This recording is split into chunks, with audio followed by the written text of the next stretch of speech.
নমস্কার বন্ধুরা, মিনু ছোট রান্নাঘরে সকলকে জানাই স্বাগত। চলে এলাম আজ একদম অন্যরকম একটা রেসিপি নিয়ে। গরমের উপযুক্ত একটা খাবার নিয়ে আমি চলে এসেছি। এটা দেখতেও যেমন সুন্দর হবে, খেতেও তেমন সুন্দর হবে। চলুন আগে দেখাই আপনাদেরকে আমি কি নিয়েছি। আজ একটা মিষ্টির রেসিপি নিয়ে এসেছি আমি। এই দেখুন কি নিয়েছি।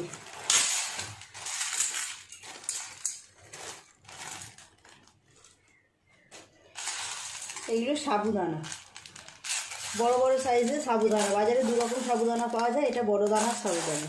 সাবুদানা দিয়ে আমি আজকে রসমালাই বানিয়ে দেখাবো। দারুণ সুন্দর টেস্ট হয়, আর এই গরম সময় তো খেতে ভীষণ ভালো লাগবে। সাবুদানার মধ্যে তো অনেক নোংরা থাকে, আগে ভালো করে ধুয়ে নেব। দুবার তিনবার জল পাল্টে ধুয়ে নেব।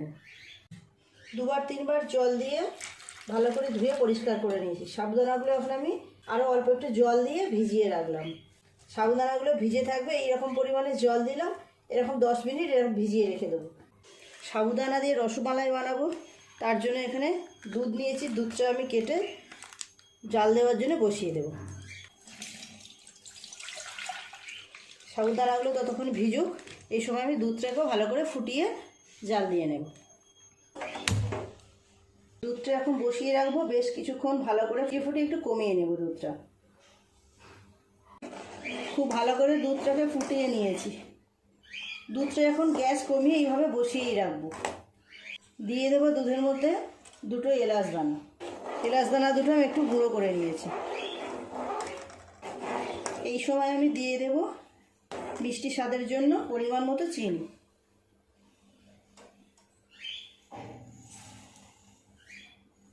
এই পরিমাণ চিনি দিলাম, দরকার হলে আবার পরে দেব। আর একটু এইভাবে নেড়ে চেড়ে চিনিগুলোকে গলিয়ে নেব।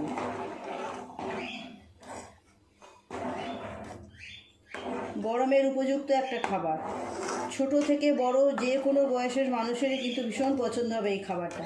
গ্যাস কমিয়ে এখন এইভাবে বসিয়ে রাখবো দুধটা। 10-15 মিনিট হয়ে গেছে।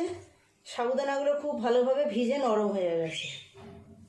এই দেখুন, চাপ দিলেই হাতের মধ্যে নরম হয়ে ভেঙে যাচ্ছে। সাবুদানাগুলো আমি মিক্সিতে সুন্দর করে পেস্ট করে নেব। অল্প যা জল আছে সেই জলটাকে এইভাবে ঝরিয়ে নেব, নিয়ে পেস্ট করব।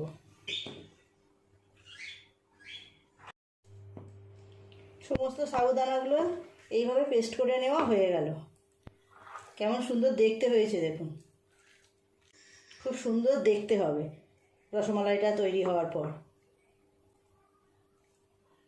এই পেস্টটা থেকে এবার ছোট ছোট করে বলের মতো তৈরি করে নেব। হাতে একটু ঘি লাগিয়ে নেব।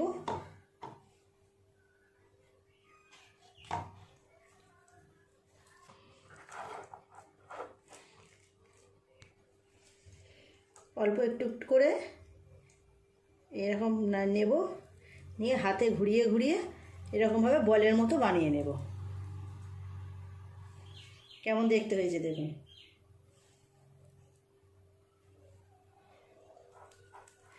এইভাবে যতগুলো বল হয় বানিয়ে নেব। খুব বেশি বড় বড় করব না, ছোট ছোটই করব। এগুলো দুধে ফোটানোর পরে সাইজটা আরও বেড়ে যাবে।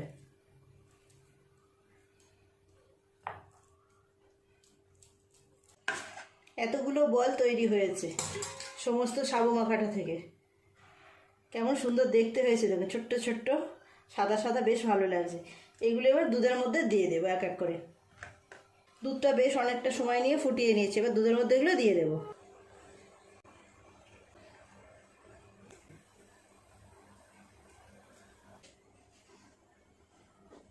আস্তে আস্তে একটু নেড়ে দেবো এইভাবে।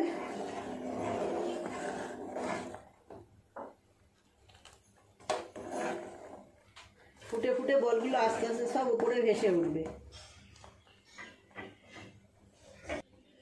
বেশ অনেকটা সময় নিয়ে খুব ভালোভাবে ফুটিয়ে নিয়েছি। দুধটাও অনেকটা ঘন হয়ে গেছে, কমে গেছে। এই অবস্থায় গ্যাসটা বন্ধ করে ঠান্ডা হতে দেব। কিছুটা ঠান্ডা করে নিয়ে তারপর ফ্রিজে রেখে দেব। বন্ধুরা দেখুন, তৈরি হয়ে গেল একদম পুরোপুরি সাবুদানার রসমালাই। গ্যাস থেকে নামিয়ে বেশ কিছুক্ষণ বাইরে রেখেছিলাম, পুরোপুরি ঠান্ডা করে তারপর ফ্রিজে রেখেছি। ফ্রিজে আধ ঘন্টার মতো রাখলাম, রেখে ঠান্ডা করে এবার বের করে আপনাদের দেখাচ্ছি কেমন দেখতে হয়েছে, একবার দেখুন। দুধটা কত ঘন হয়ে গেছে দেখেছেন? এইরকম ঘন ঘন হলে দেখতেও সুন্দর হবে, খেতেও সুন্দর হবে। এই দেখুন বলগুলো পুরো একদম কাঁচের বলের মতো দেখতে লাগছে, একদম ঘন ঘন হয়েছে, দারুণ দেখতে লাগছে। টেস্ট করে আমি আপনাদের সামনে দেখাবো। এই গরমের সময় আইসক্রিম খেলেও যতটা আমরা শান্তি পাই, এইগুলো খেলেও কিন্তু ঠিক ততটাই শান্তি পাবো। প্রচণ্ড সুস্বাদু একটা ডিশ, ছোট বড় যে খাবে সেই কিন্তু খুশি হবে। আপনারাও একবার এইভাবে বাড়িতে বানাবেন। কেমন দেখতে হয়েছে দেখুন, আমি একটা খেয়েও দেখাচ্ছি আপনাদের।